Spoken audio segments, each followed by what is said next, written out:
Yeah, we like. Yes, we are live. So excited to have everyone joining us this Tuesday evening for one more of our Conscious Life Collective panels that we have been doing a series of panels. And it struck Julia and I. For those that don't know, I'm Mickey Preventure. I'm a co-founder of Conscious Life Collective. And it struck Julia and I that being that we're entering into the season of love, that our love that we have been experiencing most recently, as we've been home more recently, has really been because of our furry family members. And we really felt as part of our social wellness panel this month that we really wanted to talk about the love and the open-heartedness that we feel because of our furry family. And so each of our panelists this evening are joining us with their furry family members, maybe more than one. And so if you don't mind, I'm going to have each of you introduce yourself very quickly and who you have joining you as part of your furry family. So why don't we start with you, Julia, and then you can go from there.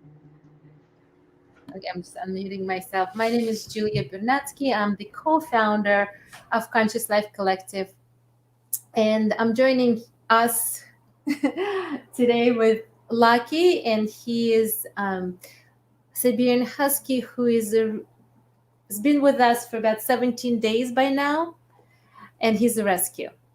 So he's not trained. He still doesn't know that peeing and pooping is only outside. But we're dealing with a lot of training right now. But he comes with so much love, and he definitely is Untamed Hearts family and Conscious Life Collective becoming family. So awesome. And then how about you? Would you go, Boris? Sure.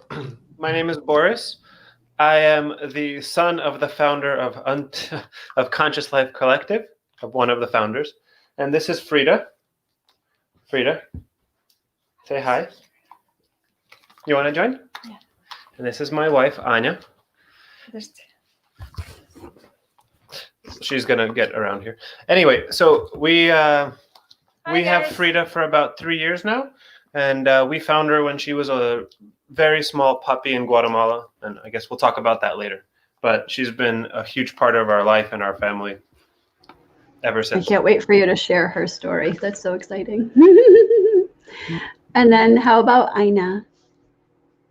Hello, I'm Aina, and you may have seen my cat Missy a little bit ago, and then I have my doggie Bella with me today, and so Bella's been with me 10 years, and Missy has been with me for 5 years. Beautiful. And then Sasha. Hi, I'm Sasha, and this is dog Thor. Thor is about a year and a half, and he's been with us for over a year. He's a standard poodle, and he is my fourth child. He's my furry child, I call him. And people ask me how many children I have. I say 4 children. I have 3 children and a furry child. So he's an amazing, amazing addition to our family, and we can't imagine our life without him.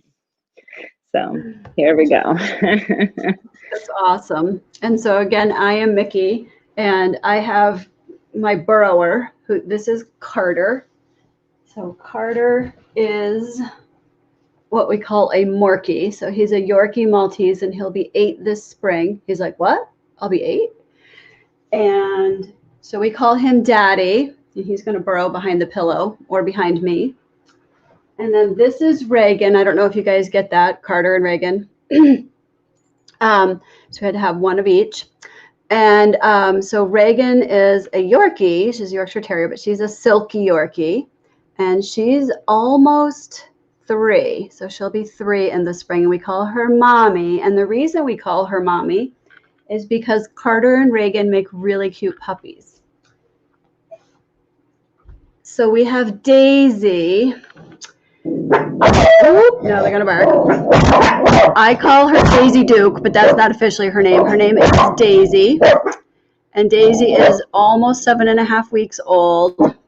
She does have a forever home, but until then, she's mine. Huh. And she was just full of it and then crashed to sleep about 10 seconds before we went live. So she'll probably be snuggling most of the time. So I want to say that Mickey's babies have been on screen as much as Mickey has been on screen since COVID. And they've been making so many people smile. I cannot believe, I begin telling you how many people looked at the baby and just opened their hearts, looked at the baby, and in the most serious moment, they let go of every thought and just smiled from the whole heart, from the inside. And that's what they do to us. That's what they do for us. Like when I'm looking at each one of them, all I can do is smile.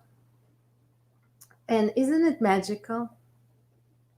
It's so true. It's so true. And like I said, they're both tucked behind me. Like if I get up, this is where if I'm on a Zoom call, they're both tucked behind me as I'm on the call. So like it just, I don't know if they're keeping me warm or if I'm keeping them warm, but either way, that's usually where they are.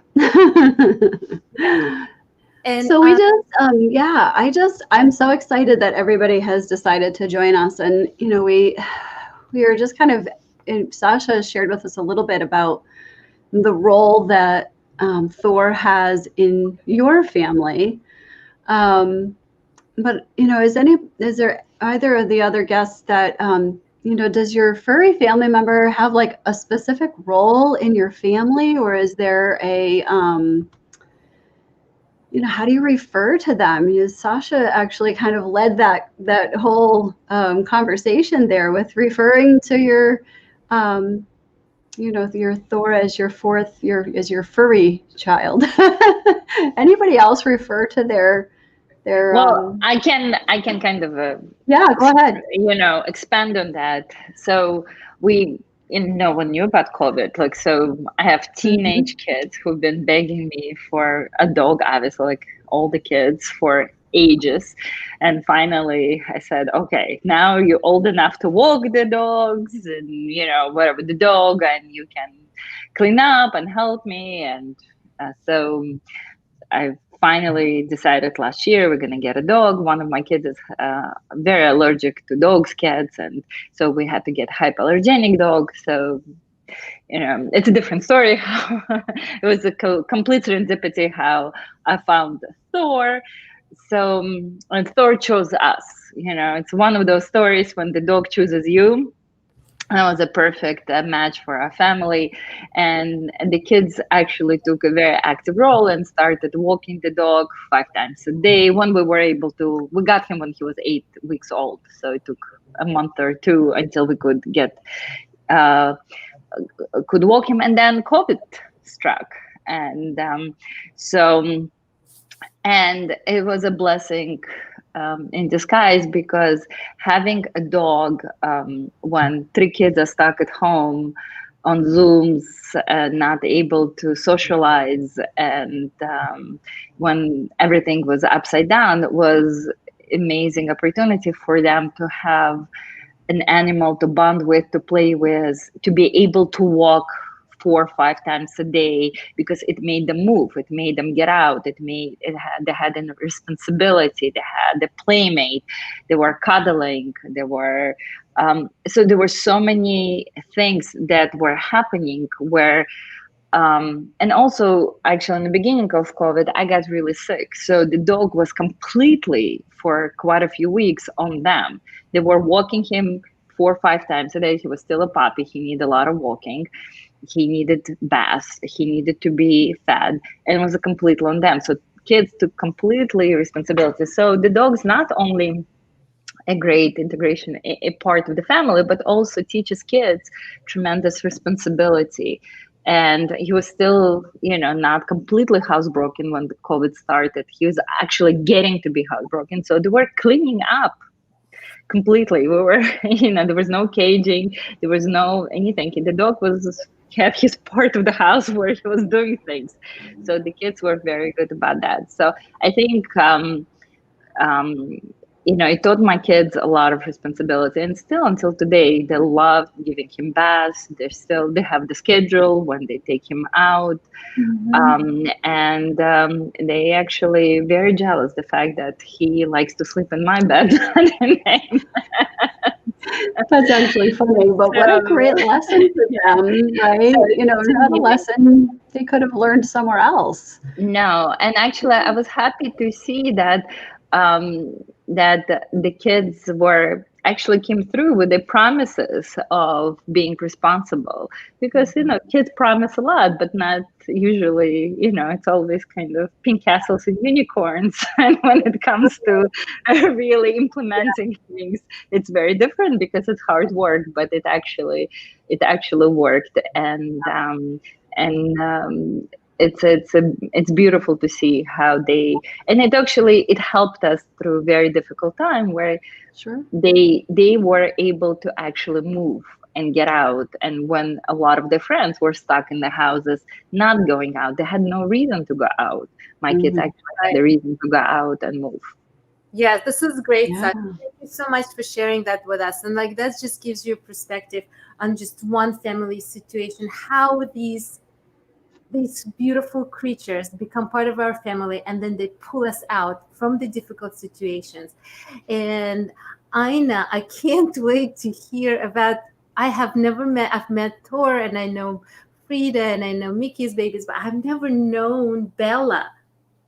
Yes. So Bella is a cockapoo.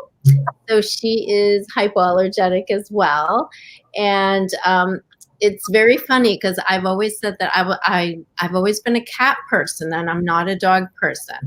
And my daughter, the boys left the house. My daughter was home and she was going to high school and she really wanted a dog. And, so I gave her this list. I said, okay, so it has to be small enough for me to pick up because I get nervous when I meet other dogs and I have to keep them safe. They have to be hypoallergenic. They have to be cute. They have to be easily trained. I wrote this list this long, and and at the time I was teaching a lot of visioning, and so I said, so if you can find a dog that meets all these criteria, we can talk. Well, it took her 30 minutes to come back to me and say, Mom, I found the perfect dog. And I'm like, what? And she goes, no, I found the perfect dog. And I'm like, okay. And we went through it. And sure enough, literally checked off all the boxes. And so I said, okay. And then it was time for her to go to Norway to spend time with my family for the summer. And so I did some research on where to either rescue a cockapoo or, find a cockapoo. And I wanted a female. And so I found one that came from the Amish country. And then I had to drive all the way up to upstate New York to pick her up. And the interesting thing is my daughter spends 2 months in Norway during the summer. And I picked up Bella the day before my daughter came home. So I met her at the airport with the puppy. And so, we went to puppy training classes because I didn't know much about dogs. And I'm like, all right, we have to do this right. And she has turned out to be the most precious dog ever, because after Tamika left, she was done with high school and then she left. I then came down with some pretty serious health issues. And strangely enough, Bella would come lay exactly where my issues were. And I'd wake up in the morning and she was laying right there. And, it was just like one of those things. So she like helped me through this. And then I've even brought her to like nursing homes and people that are in hospice, and she just goes and lays on them. And it's so Wow. that's how she is. And she's just a sweet, really sensitive, darling little dog. And I can't imagine my life without her right now. And I've now had her for 10 and a half years. So it's She's a healer dog. yes. I've had experience and have had as part of my family cats that were healing. I've never had a dog that was healing. Yeah, she does. Like it was strange because like she'd always come lay on my upper like stomach area. That's like where the pancreas area is, because that's where I was having issues. I'd wake up and she was there, and every now and again I'd have a headache or something, and I'd wake up and she was around my head. Wow. So she's very, very intuitive like that. She's a healer. Yeah, Wow. but she's very sensitive. So it's like she doesn't like to be left home alone. She's very sensitive to people coming and going. Yeah, she's a beautiful spirit. Thank you for sharing that, Anna. So we were talking with Nikki how the question is who rescued who. Mhm. Very often we think, we rescued, this is the rescue. I've come to believe over the years that they show up at the moments when we need them the most, whether you get them from a breather or hopefully it's a shell. Like, it's really beautiful to save them, and it's very beautiful that they come to us in any kind of format, and the moment they come to us is probably a divine moment when we need them the most. Just like Sasha was saying, how Thor came to the family and children became. I'm just very aware of Lucky because he's so new and he's such a trouble. Thank you for sharing that story. And I can't wait for Boris and Anya to share theirs, Yeah. because theirs is so different. How did Frida come to your life, and what happened to Frida when she came to America? Do you want to talk about it? Okay. So we found Frida when she was. Oh, Anya's getting reference material. No, but that's like really. So we found Frida when she was about this big, and for reference, here's the moment we found her. Just Hold on. 1 second. There we go. I don't know if you can see her. So that's her like black and white dot right there. Do you see her? In the photo? Okay, anyway. So she was about the size of my palm. I have large palms, but still pretty small. Like your dog. She was like your dog. Now she's a full-size dog. And it was a really interesting moment when we found her. So we were in Guatemala. We were doing volunteer work, doing acupuncture with a large group of people. And it was the first day, or like the day right before the first day of clinic. And we're walking around this town called Chichicastenango. And, there's just so many like little kids asking for money. And then we just told this one kid that unfortunately we can't give any more money because we were actually already out of cash. So he ran away, and then he came back. He's like, oh, well, follow me. And for some reason, we decided to follow this kid. It was a group of like 5 of us, I believe. And he leads us to this, like a stairway at the edge of a road. And there's this tiny little dog lying in one of the steps. And, she's barely moving, breathing just a bit, taking big heaving breaths. And one of our colleagues, he wasn't, like intimidated or scared. He just, kind of knelt towards the dog. And I actually poured some water in a little bottle cap, and we gave it the water, and she started drinking the water.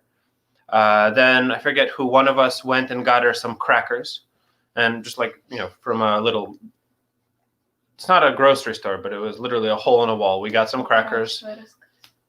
Anyway, she ate the crackers. She started following us. And unfortunately, we couldn't take her at that time because we were here for just a week to do volunteer work. And we had like a very specific goal and very limited resources. And we didn't have anything way to take care of her. Later that evening, a woman rolled up on a four-wheeler, on an ATV, into our hotel. And she's like, "Who are those doctors? Who are those people?" And so the six of us came down, and she was holding little, at the time she called her Spot. The Spanish word for spot, I can't remember what it is. But she was holding her in her hand, and she was covered in iodine. So she had some stains because the woman had taken care of her wounds and cleaned them up. And she's like, "Well, I just wanted to let you guys know that I took care of her." She took her off the street. Apparently this woman ran an organization to save street dogs, especially puppies. And Frida just wandered in it. Yeah, so Frida kind of wandered by her, and she took care of her. So one of our colleagues, her name is Kristen, she couldn't leave Frida to be, she decided to adopt her. So she got all the paperwork started. And fortunately for us, unfortunately for her, she wasn't able to, in the end, take Frida home because she had an old elderly dog with some severe spinal issues. And, they couldn't have a puppy jumping all over her. So she posted on Facebook, "I've already arranged for everything, but Frida needs a home." And we asked my mom, "Do you want the dog?" She didn't answer quick enough, so we took her. Anyway, it was, and then there was a whole other adventure. How much time do we have? Can we keep going? Well, if because there's more to just in the point of just getting her back here. Yeah, so tell us, maybe consolidate a little bit, but tell, what is Frida's story? Like, what happened when you got her here? So while she was in Guatemala, after we already agreed to have her, and then before she landed in the airport, she had a lot of different adventures. One of them was that she decided to go skydiving. She jumped off a roof and dislocated her back leg. And unfortunately, either the injury didn't present as severe enough, or there was something wrong with the way the doctors looked at it, but they didn't reset it. So by the time we got her, which was delayed by an earthquake, a hurricane, and then her papers lapsed, so we had to wait for them to get her papers again. By the time we got her, she had grown up, and there had been a lot of scar tissue that formed around her hip joint. So then we took her to the doctor. The doctor confirmed that, yes, there was something wrong with her hip. We did a GoFundMe to raise money for this big surgery to give her a hip replacement. And then mid-surgery, we get a phone call, and apparently the doctor, his scalpel slipped a little bit, and her nerve was severed. And in the end, they had to amputate that back leg. So we ended up getting, we got Frida back with 3 legs. However, luckily, because her injury happened when she was so young, all her musculature had already adapted before the surgery. So she was already strong enough to run around. So literally the second day, as soon as she was awake, we have a picture where her scar is super fresh, but she's already running down the street. Anyway, it was a big adventure. Just to finally get her home and have her, and not have to worry about another procedure or another doctor's appointment or a hurricane or something. And every time we come home, she's just this huge ball of happiness. I'm sure you guys all experience that same thing, but it's it doesn't matter what kind of day you have. You come home and you see this girl. She sure does make you open your heart, right? And even if you don't want to. Yeah. My dad, for example, doesn't like dogs. He's allergic to them, but he looks at Frida with respect. Right. So I just wanted to add something really quickly from being in, watching it unfold from outside. I really think that Frida made Boris and Anya a family. Yeah. So we have a nickname for each other. It's essentially, in Russian, it's the word for pile, like a pile of things. and so she's the littlest pile. So it's also the onomatopoeia word for tickling in Russian. So it's kind of cute. It sounds weird in English. Yeah. But, two things isn't a pile, but three things is a pile. Yeah. Right. But it's also like, when way before they got married, they became a family because of this little girl. Definitely. So that Well, Julie and I were just talking the other day even, and I said, when I'm talking to someone, I say I live alone, but I don't live alone, right? Right now I live with 3 dogs. And so I've actually stopped using that phrase of I live alone. And I've now say I live with my 3 dogs. And I actually sometimes will say, well, my 3 dogs let me live with them. I love that. So, Mickey, do you want to tell anything else, like about the story, how your babies came to you, or what kind Yeah. of experience So, yeah. they're sharing with you, life they're sharing with you? Yeah, so Carter actually came to us about 8 years ago. Like I said, he's going to be 8 years ago in the spring. And he was actually at a local pet store. And in my heart of hearts, I know that I rescued him from the pet store. Wow. Yeah. Because it was not one of those pet stores. We have a very small town pet store, and there were 2 little puppies in the store. But I really do, in my heart of hearts, know I rescued him from that store because I didn't want him to stay there any longer. And the funny story is that I actually had been riding bicycles with my girlfriend in town and had driven by the pet store, and she and I stopped, got off our bicycles, went inside, saw him, got back on our bicycles. We were driving back, and I called home and said, oh my God, there's the cutest puppy ever. Cut my bike ride short, rode my bicycle all the way home, and we went down to the store and bought him because he just was such a love. He could not get enough of us. And even the pet store owner said that he didn't act that way with anybody else. And then Definitely rescued him. yeah, we did.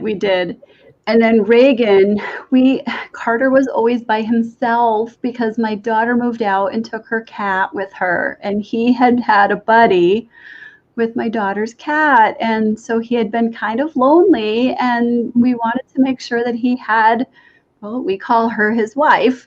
But we just wanted him to have someone to be with during the day because at the time it wasn't COVID and he was home a lot by himself. And the 2 of them bonded. They are like yin and yang when they sleep. They're just, together, like those 2 pieces of the puzzle.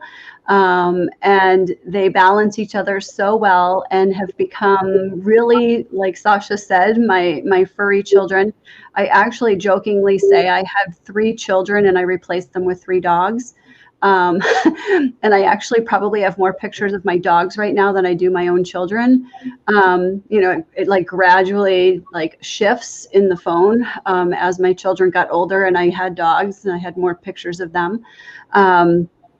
And then, of course, the puppies that have been coming into our lives, we only send them off to our forever homes, our only friends and family. We don't have puppies to just sell them willy-nilly. Our 3 puppies that have now come into our family have been for the purpose of being with friends and family. And so we feel very strongly about that part of it, and providing people with puppies pre-COVID, providing people with puppies that are truly looking for to have a furry family member in their life. So thank you, Mickey. That's so beautiful. And what I want to say is, like, when we see puppies in the store, just know, like, there's like 2 sides to it. One is the stores are getting it from puppy mills, and it's the biggest evil there is right now. And there's the side not to support puppy mills, but there's another side, because those puppies very often come not healthy, come very dire situations. But at the same time, those are who are already there. You need to get them out of there. So it's a big question I'm battling with for years now. How do we put the leash on puppy mills and we stop that evil. I don't know if everybody knows what it is, but it's basically farms where they breed dogs in a very big bad situation, bad conditions, and they sell them inexpensively to the stores, and then the stores resell them. So I don't know how to solve that problem except for like stopping puppy mills from doing what they're doing. But those dogs who are already in the store, they need to be taken out of there. So there's that. And just putting it out there, I don't have an answer other than making puppy mills illegal and whatever it takes. And the purpose of this conversation to begin with is to bring awareness to how these like I don't call them it. You know, a lot of times people say it. Like for me, it's never it. It's Thor. He's a boy. It's Bella. She's a girl. Lucky is a boy. Frida is a girl. And there's Cutter, who is a girl, surprisingly, right? So like just even like give them a space in our life, how we refer to them. They are not it. Like the animals are not it. They have feelings, they have emotions, they love their children, they save their babies. There's so many times we watched cats taking the babies out of the fire, like so many situations in my life I've seen it. So they risk their own life to save their own. So they have intelligence that we may not even understand. They understand us, we not always understand them. So we just want to open this conversation and this a way of looking at who is next to us. Like Sasha said, this is my fourth child, and he has a big space and big role in the family. And Aina, cannot imagine your life without them. And Frida, what did she bring? And Mickey, like I can't say I'm alone when I have three creatures living with me. And so Lucky now is helping my life in so many different levels to open my heart, to embrace the differences that are coming into, like there's a lot of things that are happening in my life right now, and Lucky is just pulling everything together. And apart. And apart. Together. Speaking of part, my couch, my bed, everything got, the part of the deal. Whatever my kids didn't destroy, the authority, helped destroy it. But what can you do? You know what? And it didn't even get me upset. I'm like, okay, we're moving on. Right. I made the pillows all pretty before we got online, and then the dogs burrowed underneath and meshed them all. I'm like, oh, well, I guess that's how it's going to be. What I said is like, I'm glad I didn't, this couch is 8 years old. I'm glad I didn't buy a new couch before I got a dog. So so it is what it is. And he loves the pillows. He loves to play with the pillows. He still does. So what can we do? Ina and I have talked about her kitty cat and how she likes the furniture. Poor Missy. Yeah, so Missy was a rescue as well. She was born outside, and we don't know what happened to her outside, but she's missing half her tail, and she's very like nervous. So so we actually rescued her, and she's doing extremely well. But she's a bit of a like nervous Nelly. So I say we because it's Bella and we sort of help her get comfortable at home, and she's been with us now 5 years. And yeah, it's like I do have my new couch and my new dining room set, and so I was like, all right, let me buy some cheap chairs with ottomans, because we all know that Missy will not go on the scratchers. She doesn't do like she has to have a piece of furniture. So she does the ottomans. That's what she does with her claws. And it's like, it's what she likes. I'm not going to say no. It's like, I'm a firm believer in that if you're going to have a pet, they need to be a part of your family, just like your kids. I'm still waiting to get a new couch. I'm still watching, and I'm still giving him another half a year. So, but I do, I never thought I'll get a dog. I've had the dog before, and it was also a big dog. I had a collie, but I never had that dog jump on the bed. I always trained him to be, but I didn't have kids back then. Now that I'm a mommy, a completely different perspective of how I am with the dog. So right now, dog jumps on the bed, the dog sleeps with me, takes naps. Like I'm a completely different kind of a pet owner now than I was 20 years ago when it's a completely different perspective. Right? Actually, parenthood, I'm sorry, guys, Boris and Anna. I'm sure you're a different kind of a pet owner. It's my personal take on it. But me personally, like I've had dogs when I was growing up. I had a dog as an adult in my adulthood, but before I was a parent. And right now it's a completely different approach to having a dog. But I just wanted to mention something, Julie, about what you said about intelligence. And I actually never doubted intelligence of the dogs. I grew up with dogs, and cats too. I mean, I've never been a lot around the cats. Like my sister has a cat. I have a couple of friends with the cats. I mean, cats that have their own intelligence and their own kind of some cats are extremely intelligent, and but I'm more of a dog person, so I can speak for the dogs. But it's uncanny how intelligent dogs can be, and how just they can read your mind before you even, like, in a ways that you sometimes, it surprises me. Like, how does I mean, I always had boy dogs. How do they know that? Like, how can they read your mind in that way? And my dog is very young for a dog. A year and a half, it's pretty young still, but he already knows when, like, who the kids are, ask where the kids, and he starts looking for the kids, or who knows who the mommy is. He knows so many things for a young dog. I'm not even talking about tricks to sit, to lay down, to give the paw, like that he learned when he was 6 months old. That's like easy things. But I'm saying, like, differentiate between the kids and adults, and look for people when people are not around. He knows when intercom calls on my cell phone. He already knows that, and he starts looking who's coming. So, I mean, this is nobody taught him that he taught himself that. So, and I mean, I'm not even talking about the dog that I've had before and things that he could do. So I think we just, like Julia said, we underestimate sometimes the intelligence of dogs and cats, and that's why it's so easy to call Thor my child, because it's just, he understands. Sometimes I tell my children, he understands me. He listens to me better than you guys do.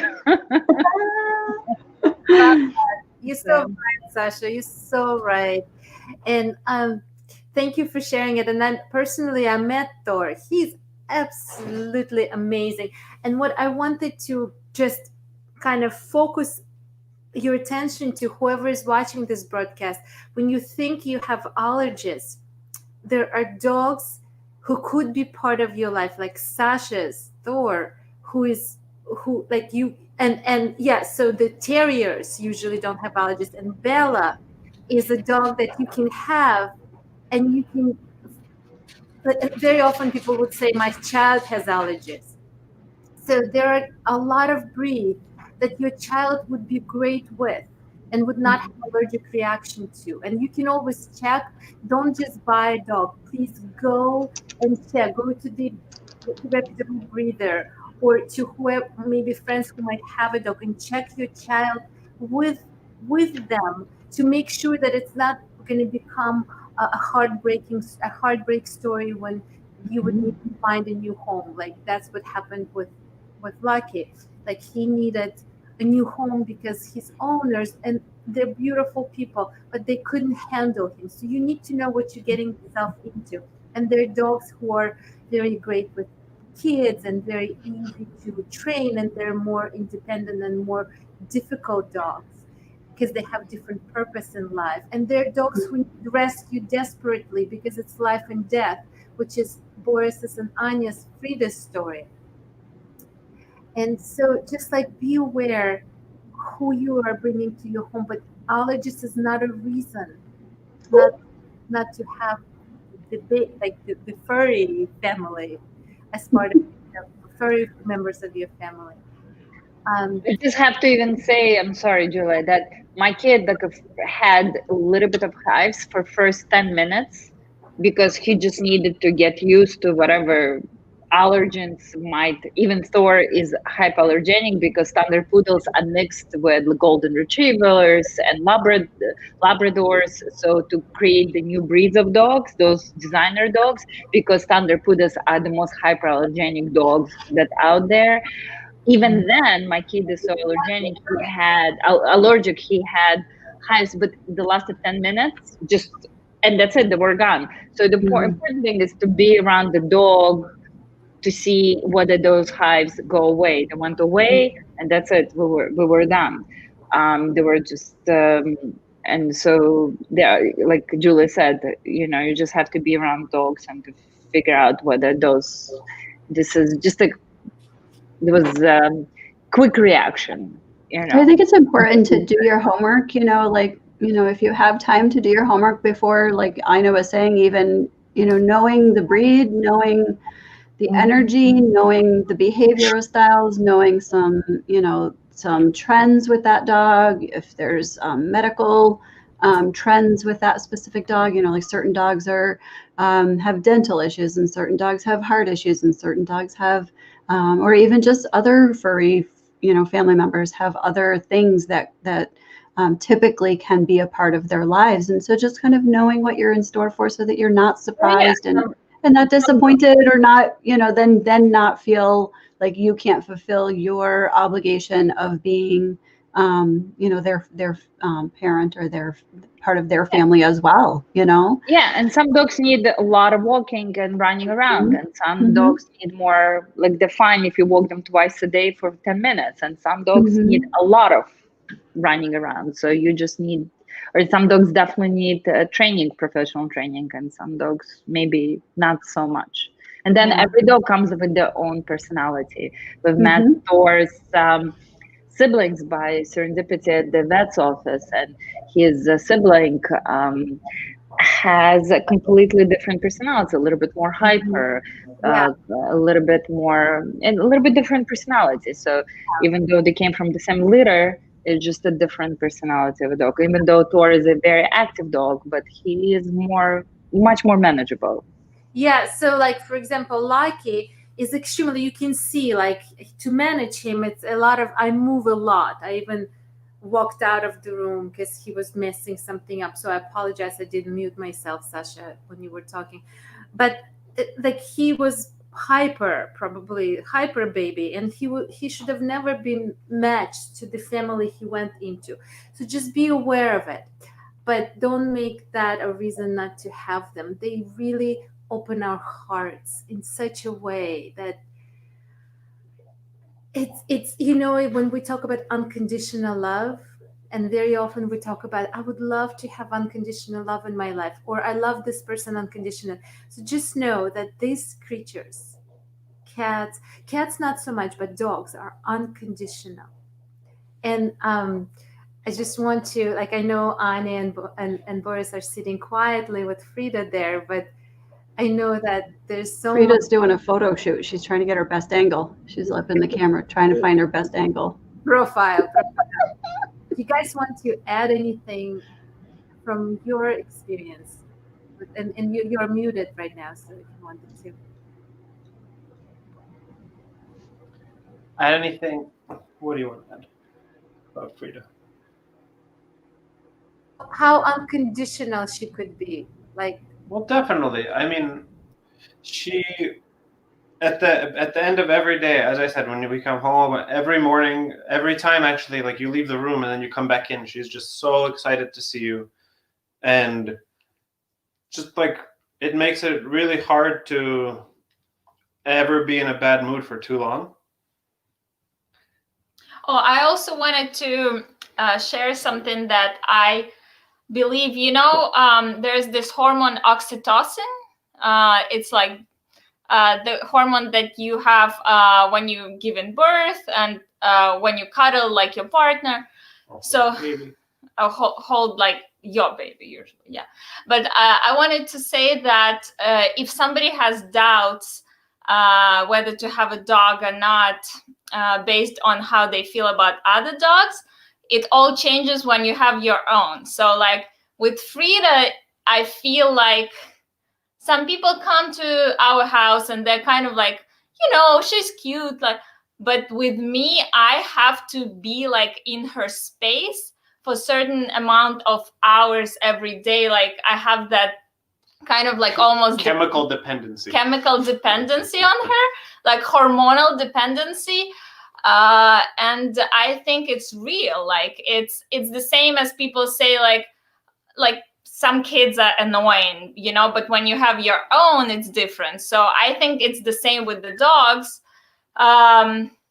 You don't mind that you have to go for a walk. You don't mind that you have to like pick up their poop, like spend time with them because you want to do that. Like you kind of like hormonally dependent on that. And it doesn't go away with them like getting older, with them growing up. It's just like there all the time. So that's really good. I love that point. So again, what the reason why we wanted to do this event with and talk about animals and our pets. I don't even like to call them that, but talk about them because they give so much back to us. They give us so much more back than we think we give them. And of course we take care of them. Of course we take them out. But really, they take us out. Just like Sasha was saying in the beginning, they make us move. My children were moving because they needed to move. And like I know Mickey always tells me the story that she gets up very early in the morning and they're running, and the baby, Mickey, take over. Tell that story, how you woke them in the morning and the baby. So when I wish I could show the video. When I open the door in the morning, they go running outside, and like Sasha was even saying, like they just learn. So like they learn so quickly, and the baby is learning so quickly to follow the other two. And at 7 weeks old, she knows to run outside and go to the bathroom. And so at 7 weeks old, she runs along behind the others and she goes to the bathroom, and then she runs over and she does the other part. And then she runs over and she plays with my boots. And then she watches the other two run up the ramp. And then she runs up behind them because she knows when she gets inside, she's going to get a treat. Or if someone comes to the door, as soon as someone opens the door, or if I pick up something, like I'm going to go out the door, she comes running. Like it's just so interesting to see that they like, they go from just lying down, doing not a whole lot. You don't think they're paying attention. And then some sound or something triggers them. And then they're completely like, maybe it's your keys in the door, right? Maybe you're not even in the room yet. Maybe it's that you took out your jacket, right? I take my jacket off the hook and they're automatically going cuckoo. If I take my keys off the hook because I need to go put something in my car, they think they're going someplace.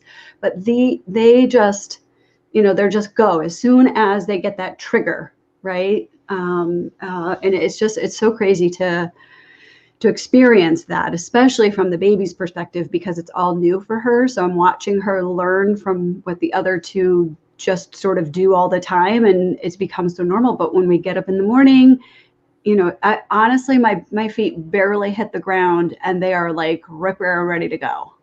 I can sometimes just roll over, and the two small ones are licking my face. The puppy doesn't come up on the bed yet, but those two small ones are licking my face. Let's go, let's go, let's go. I'm like, oh, it's only 5 o'clock. Can I get 30 more minutes? I just actually want to add to Intelligence point. We speak both languages with the dog. I speak a lot of times. I speak Russian with the dog, and the kids speak English, the same concepts like let's go eat, let's go for a walk. He understands both languages. And kids were laughing at me. He's like, no, he's not bilingual. I'm like, let's test him. We're testing him. He's totally bilingual. He understands the same words in both languages.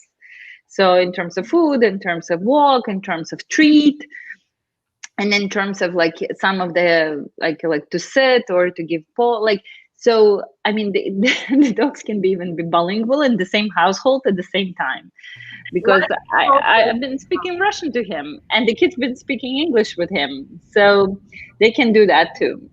And also another thing I want to say, the dogs also open up us to new communication channels, because since I've been walking him, I've met new people. I've met all these dog people in my neighborhood. So I knew I've met all these new people. So now I know, like, I know people who walk dogs in the morning and afternoons, in the evenings, and I have all these new buddies and with people. I know dog names, and the dog knows he has his best friends. He has Riley, he has Bob, and if I only mention the name, let's go meet Bob, let's go, he knows where Bob lives. He knows his best friend's Bob. He runs to his building. He knows exactly where his best friend lives. So the intelligence level of these creatures is just phenomenal. That's why I think that it's like watching my kids grow up and hitting those milestones. You know, it's like, oh, now we're walking. Oh, now they're talking. Oh, now they're doing 1+1. This is the kind of the same type of experience I'm having with Thor. Yeah, so that's amazing. Thank you so much for bringing that up, because it's so funny, because I just no, don't go on the computer. So I just got a text message from Mama of one of the dog he plays with, and she just texted me, we're in the park, come. So again, like, yes, new play dates, and it's just like children. What I wanted to make sure we say today is that please consider opening your heart to adopt an animal and to give them a chance for life. Please consider that there are so many of them. I don't want to say it in a negative way, but they're dying brutally. They're being killed in shelters brutally, just because there's no funds, there's no money. Some of them are a little bit sick and they need some medical attention, and they really, really, really, really need us. Just please consider it. And one of the things that I celebrated about COVID, I'm someone who's always looking for positive in the chaos. And what I celebrated about COVID was that all of the shelters were empty.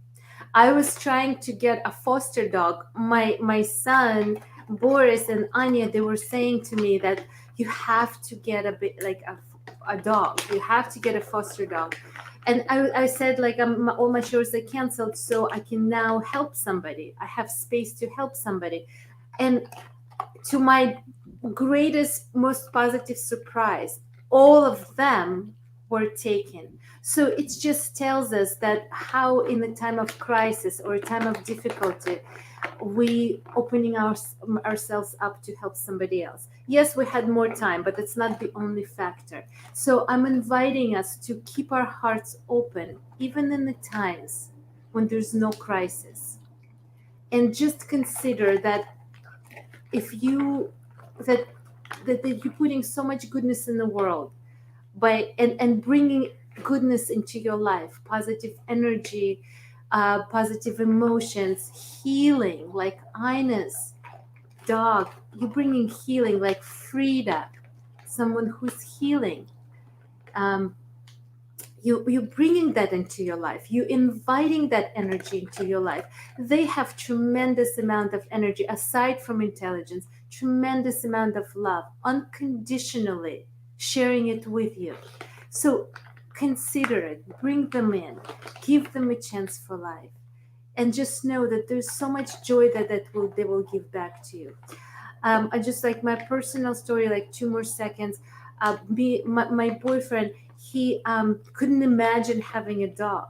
He couldn't understand how could the large dog be inside of the apartment, and that was way before we even knew that Lucky needs help. And then I explained to him, it doesn't matter how big your apartment is, the dog is always by your side. He's always by your foot. So it doesn't matter how big the space is. Now, when Lucky, somebody sent me a picture of Lucky saying he needs help, this dog needs help, please help him find a home. My boyfriend said, like, let's take him. And I did not want to take him because I knew how much work it is. And he begged me to, let's take him, please. And it was the best thing we've done for us, for our home, for our relationships, for our, like, just having something that we do together every day. We take him out and we have this amazing time being outside for a few hours because of him. He gave us this gift. So yes, we rescued him, and it could have been other people that rescued him. He would have been rescued, but we got to be lucky that he came to us, because what we get as a result is so much more than we give him. It's on totally different level. And so I'm just inviting everybody to see something beyond trouble and picking up poop and inconvenience of lots of fur that needs to be vacuumed. They give you so much more. And, if I can just interject also, is that, you mentioned this time during COVID, and, there are people who are feeling lonely or depressed, or maybe living a little more in fear or anxiety. And, animals help with that. And, you don't have to take in a puppy. There are senior cats, senior dogs, and cats are very easy, and they're very loving too. I love cats too. So it's and they actually help you, like Anya was saying, with the hormones, and they actually help your mood, and yeah, they're very healing, especially with the side effects of the COVID right now. And people with heart problems, where the blood pressure is being regulated by the animal being next to you, and they have this. Oh, I'm muted, telling Julia she's muted. They have a spot on the forehead that emanates a lot of energy. So sometimes just check it out. Put your hand right here, like you stepped away. I can't demonstrate it, but right here, it's hot usually, especially like Labrador. Like I know Frida does that all the time, and they literally just project energy out through that spot, and it regulates blood pressure. It's really good for people with problems with blood pressure and with the heart problems. Really amazing, like therapeutic experience. So anybody wants to share anything else, or just what do we want to leave our people with? And by the way, there's a lot of comment, and Jackie was saying there's so much we can learn from our furry children in the way of unconditional and enjoying and she's enjoying to hear what we're doing here right now today. So thank you, Jackie, and thank you everybody else who commented. Yes, please. I was just wanted to share a story. The dog that we had when I was a kid, Star, he was also a Siberian Husky. But in addition to being, a wonderful dog and all that stuff, he was really unique in the sense that he would howl out specific words. So he was able to howl and actually pronounce "go out" and the word "bone." So my mom would essentially, every time that she was going to take him out, she would like say it with a dog accent. She would say, "You want to go out?" And then he would start to repeat that. And the same thing with bone. So then he would like ask for things by name. Well, just those two things. Probably if we spent more time teaching him specific words, maybe he would have a bigger vocabulary. But it was like he learned to howl specific words. And he could recognize them and then somewhat reproduce them. He was a very special dog. And I grew up, like, actually, the fact that my mom was always rescuing dogs when I was growing up, I think in a way prepared me for my profession, you know, like as a health professional, that I was so used to all sorts of, bodily fluids, cleaning up after things. So like nothing really grosses me out. People are like, oh, I'm sorry I tell you about this. And it's just not even on my radar of things that could be gross, based on like the kind of things that we would always find at home from, you know, my mom would always adopt 13-year-old dogs with cancer. We never had puppies at home. We always had like the dogs that nobody else was willing to help. Yeah, so it was always this, you know, I was always happy to do it, and also it was very useful for me just professionally. Mm-hmm. Anyway, but Siberian Huskies apparently can talk. Maybe our next show she'll show us. Yeah, Teach Lucky. He's young. He should learn. he's not there yet, but we're working on it. We have a lot to work on before we're gonna start talking. But so I guess, you know, we're actually, believe it or not, we've been on for a little bit of time tonight, and you know, this is such a valuable subject for so many, and I hope that there are a lot of people that get to spend some time and watch this on a replay. And I hope that if you hope that you find some value in this yourself, or that if you know someone that would find some value in just sharing some fun furry family member stories, and you know, maybe even just sharing your own down below in the comments, we would love that. But please feel free to share this video both here and on YouTube with people that you know, or that would love to just kind of see and hear some stories of others and their furry family. Anything else you wanted to add, Julia? no, I'm just, it's one thing. Choose compassion. Choose compassion for them, and choose compassion for you. We all need it. And we will continue this series of talking and sharing about animals and rescues and stories and healing stories, and just anything that comes to you, please share with us, because we're going to be, we would love to maybe invite you to be part of this series as well. The more we share, the more people might be touched, and the more people might consider saving an animal, whether it's a farm animal or somebody, dog or a cat or a bird. Okay, he's ready to go out. Well, on that note, I think we'll sign off for tonight before he eats the whole bag of treats. Thank you so much. Yes, thank you all for joining us. Thank you all. Thank you. Thank you. Nice meeting everyone's pets. Bye to everybody. Bye. Bye.